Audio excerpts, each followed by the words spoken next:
Another building project of Amunhotep III was the Southern Harem, known as Luxor Temple today, the Ipet Reset, the Southern Sanctuary or Southern Harem of Amun. And I mentioned earlier, in earlier videos, about the Feast of Opet that happened in August, when Amun-Ra of Karnak, who was originally a chaotic element and lacked a little something, had a dual part of him down at the Southern Harem. And that dual part of him could seed the land. So in August, himself and his son Khonsu, along with his wife Mut, would visit the Southern Harem to carry out this Feast of Opet, the seeding of the land. The temple was dedicated to the Theban Triad. That's what modern archaeologists call them today. And the Theban Triad is Amun-Ra, Mut and Khonsu. The temple was designed to flood at the open court. Now the purpose of that was it was built on the river, and in August the would be high flood. Remember, the Ethiopian water would start coming into Egypt from June. So June, July and August. So you've got this high flood in this open court.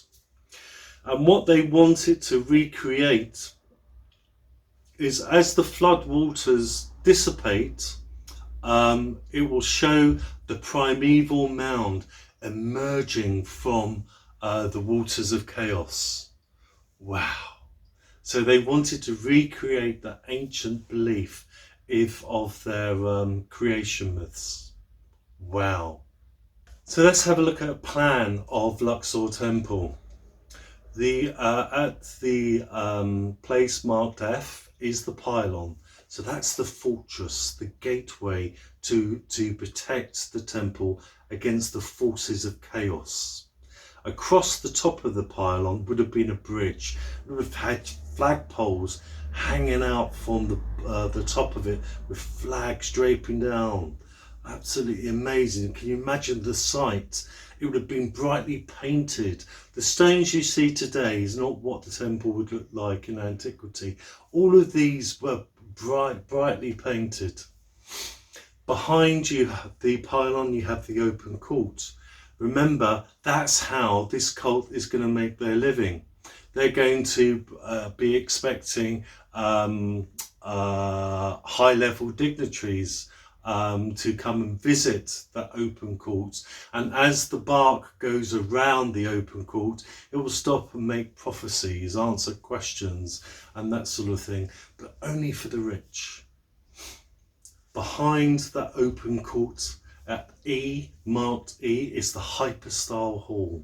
So remember, the Egyptians say in their creation myths that as the mound emerged, there was a forest of papyrus on top.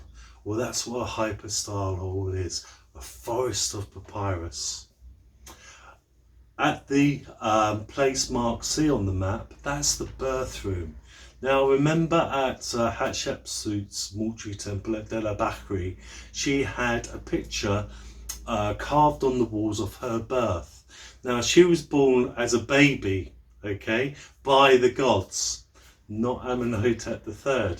If you look at his birth, he's born as a little king. A little king with his shag kilt and his crown. He's not born as a baby, but as a little king that grows into a big king.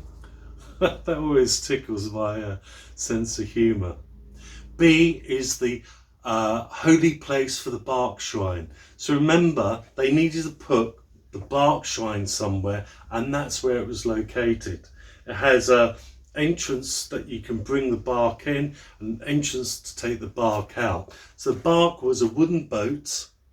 It had a box shrine on top, and inside went the statue of the deity god, in this case the other form of Amun. Behind B, at marked up as A, is the sanctuary of Amun, the Holy of Holies. Remember, in the sanctuary is a wooden canopy with 2 doors, and the high priest and his assistant would go in and open the doors at the beginning of the day. They would check if there was any footprints on the sand on the inside of it. On the pedestal would have been a statue of the deity Amun.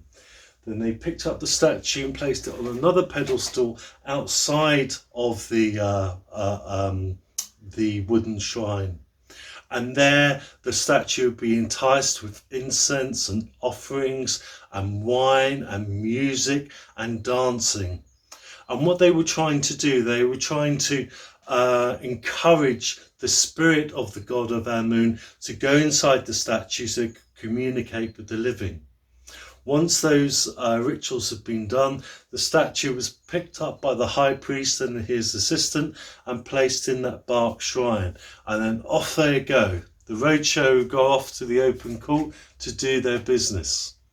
Now remember that carrying that thing on your shoulder all day would have been tough. So you needed a way station. Well, there wasn't one built during the times of Amunhotep III. And it wasn't until Ramesses II of the 19th dynasty that the priests got the official way station to go and take a rest. And we'll look at that in more detail in the 19th dynasty. Okay, so that sums it up for Luxor Temple. One of my favourite places to go. Anyway, if you would like to support this project, please go to GoFundMe, which you'll find on the next page, and please make a small donation.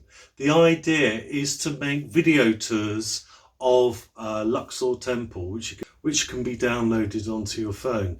So that's the whole idea of this project, is to make video tours that you can download onto a phone anytime that you visit Egypt. Thank you for listening, and I hope to see you real soon. Bye for now.